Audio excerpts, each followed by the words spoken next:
আহ! সরিষার ঝাঁজ লাকেত লাগলে মন ভরে যায়। আমি আজকে আনমু সরিষা দিয়া ডিম। সরিষা দিয়া ডিম আনলে হেভি স্বাদ লাগে। এজন্য ১ম এ আমি সরিষা ভালো করে ধুইয়া লিছনু।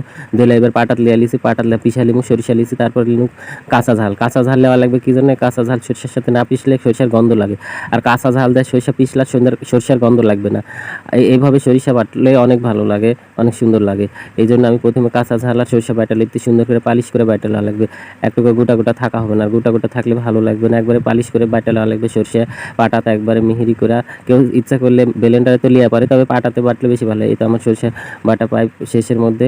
এভাবে বাটলে অনেক ভালো লাগে। আর সরিষা দিয়ে ডিম রানলে কি যে স্বাদ লাগে, কি যে স্বাদ লাগে, অনেক স্বাদ লাগে। আর সরিষা ঝাল যখন সরিষা দিয়ে ভাত মাখা ডিম দিয়ে টুকা দিয়ে খাওয়া হয় তখন সেই ভালো লাগে। এবার সরিষা পিষা হয়ে গেছে, এবার আমি পেঁয়াজ পিষমু। আর সরিষা দিয়ে যখনই কোনো কিছু আন্দা হবে তখনই পিষা রান্দা লাগবে সবকিছু। মরিচ, কাঁচা, সরিষা, পেঁয়াজ। কারণ পেঁয়াজ গোটা, গোটা দিলে তো সেটা গলবে না। এইজন্য পিষা দেওয়া লাগবে। আর পেঁয়াজ পিষা দিয়ে এভাবে সরিষা দিয়ে ডিম রানলে অনেক স্বাদ লাগে। এবার আমি পেঁয়াজ পিষা লিনু সুন্দর করে মেহেরি করে পেঁয়াজ পিষা লওয়া লাগবে। পাটাত ডলে, ডলে সুন্দর করে পিষা লওয়া লাগবে। পেঁয়াজ পিষা লিনু। পেঁয়াজ পিষা লিয়া তারপরে রানবার চলে যাবো। আমি আগে সব বাটাবাটির কাজ সাইরা লিতি। বাটাবাটির কাজ সাইরা লিয়া তারপরে চুলাত চলে যাবো রানবার। বাটা হয়ে গেলে তারপরে আনবো। এই যে আমার পিষা হয়ে গেছে।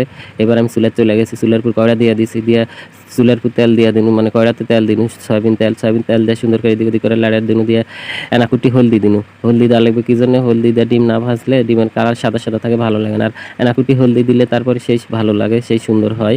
এই জন্য আমি এনাকুটি হলদি দিছি তেলের মধ্যে। দিয়ে সুন্দর করে ডিমগুলো ভাজা লিমু। সুন্দর করে ঘুরায় পাড়ায় উল্টায় উল্টায় সুন্দর করে ডিম ভাজা লওয়া লাগবে। আর ডিম ভালো করে না ভাজলে ভালো লাগে না। এই জন্য সুন্দর করে ডিম ভাজা লওয়া লাগবে।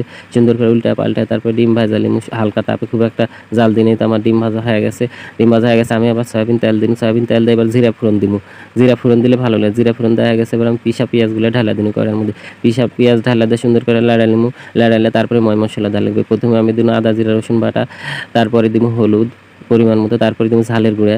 ঝালের গুঁড়া দেওয়ার পরে দিমু এনাকুটি জিরার গুঁড়া। জিরার গুঁড়া দেওয়ার পরে দিমু ধনিয়ার গুঁড়া। ধনিয়ার গুঁড়া দেওয়া হয়ে গেছে। এবার দিমু আমি লবণ, পরিমাণ মতো লবণ দিয়ে এবার সুন্দর করে মশলা উল্টা পাল্টা লাড়ালা লাগবে। লাড়ালে সুন্দর করে তারপরে এই যে এবার আমি সরিষা বাটা আসলে সরিষা বাটা দিয়ে দিন সব ঢালা। দিয়ে সুন্দর করে সরিষা বাটা ঢালা দিয়ে মিশালা লাগবে। লাড়া সুন্দর করে এই তো মিশাইলে তারপরে আমি এনাকুটি পানি দিন। এনাকুটি পানি দিন কি জন্য লাগা যাচ্ছে, তাই জন্য এনাকুটি পানি দিছি। পানি দিয়ে সুন্দর করে উল্টায় পাল্টায় মশলা কষালে লাগবে।